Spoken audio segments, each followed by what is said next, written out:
Welcome back to Salem News Channel. School choice puts parents in the driver's seat, giving them the freedom to choose the best educational environment for their children. Parents should have the right to leave any school that doesn't meet their child's needs, whether it's failing, unsafe, or misaligned with their values. The One Big Beautiful Bill makes that vision a reality. This isn't just a policy, it's a movement to transform education, giving every child access to learning environments that suit their unique needs, regardless of where they live. And this means the money follows the child, and that's usually the sticking point. And joining me now to discuss is Chair of America First Policy Institute's Center for Education Opportunity, Erika Donalds. Welcome back to the show. Oh, thanks always for having me. I'm glad you're here because the Education Choice for Children Act is inside of the Big Beautiful Bill. We're talking about millions of parents who have fought for this over the years. In fact, we have a whole generation of students who've grown up in school choice with their parents doing one school option for one child, homeschooling another, possibly a third option for another child, and so on. And so school choice is now something people almost expect. And I feel like the bill is following that as opposed to leading.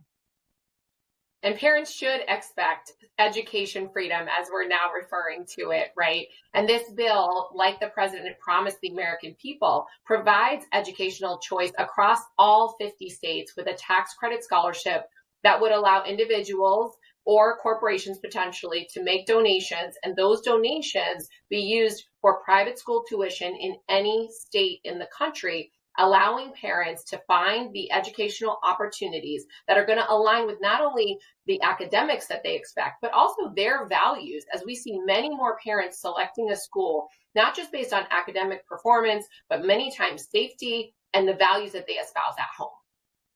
So I have to say, when you talk about the education and the cost of it, in private schools, you often have not just the tuition, but they have extra fees where you need to go out and buy books. Besides the school supplies you normally buy, you have to buy a range of books for your child to read over the school year. And that's outside of the cost of the tuition. There are also devices that you have to purchase. Sometimes the school will require a certain kind of pad or tablet, and you have to purchase that as well. Those are costs that are normally not borne in public schools by the parents because they're already paying through their tax dollars. So this is a little different because you're saying these donations can go to fund all of those costs. Well, they can. There are scholarship funding organizations across the country where if you donate to that organization and that would apply for this tax credit, that organization allows you to use them for education savings account type expenses and what you're talking about, whether it's additional curriculum, additional fees, books, even tutoring and other after-school programs that are going to help enhance the education experience for children. I'll also mention that in the Big Beautiful Bill are 529 reforms that allow those funds that are put away by sometimes grandparents, parents, to be used on those same type of expenses, online curriculum, tutoring, and other special services. So great reforms, thankfully, in this bill we expect to get passed through Congress. I love that. And then you talked about education freedom. And this is interesting because the Senate version of the Big Beautiful Bill actually aligns with President Trump's vision of what he calls universal school choice, universal school freedom, education freedom. And this ensures that families nationwide can access alternatives to the underperforming public schools. Erika, what would you recommend to parents when they're faced with that? Maybe they live in a nice school district, but it's still underperforming. What's your advice to them on this? And it's not even always about the performance of the public schools. My story and the reason I got into this is because I moved into the A school district. I thought I selected the very best school for my 3 sons. One of them did great in that public school, but the second one was just not a good match. He was miserable every day. He hated going to school. When I found a small classical private school for him that at the time I had a hard time paying for, didn't have a scholarship, but I saw a huge difference in his motivation and his desire to learn.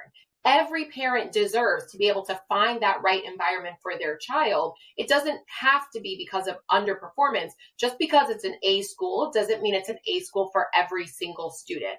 Some students just learn differently and need a different environment to thrive. That's why this bill and its universality is so important, because it's not just about low-income students or students in failing schools. It's about every single parent and their right to choose the very best academics for their children. So I love that. And I think that what you're talking about is a very, very common experience for parents where one child is a good fit in one spot, another child isn't. But there's something else about it too. There's something kind of fun about being able to say, because we do this customization with everything else. You change your kitchen, you change your bathroom, you change your car, you change your clothes. We even can, right size our bodies. I mean, we can change anything we want. But in education, you have to buy the house in the school district that you want, and then if it doesn't work out, you're kind of stuck. Because that was my husband's problem when I suggested school choice for our kids. He was like, we paid for this house for this school district. The only reason we live here is because of the school district.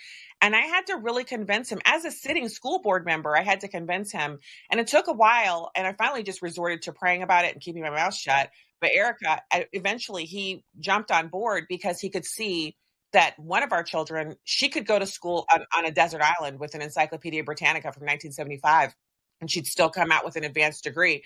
And then the other two needed a little more of a specialization in the tone of the school, the things that the school was providing. You're also doing something really cool this weekend. We can't let you go without talking about Turning Point USA. You're one of the speakers this weekend. They're having a huge event. It's the Young Women's Leadership Summit. Tell us what you're going to be doing there.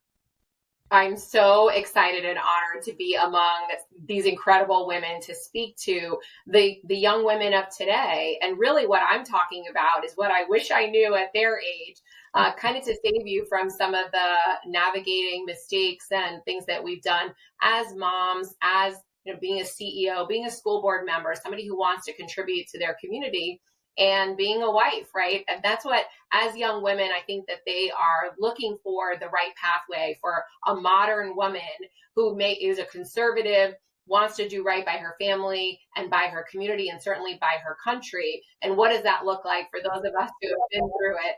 And so I'm really excited to talk to them. I'll be speaking on Sunday and just being among some really incredible women who are there speaking as well.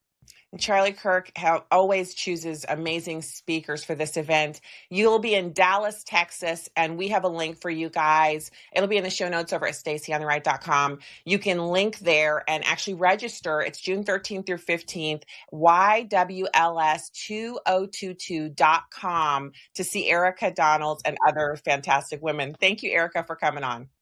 Thanks for having me.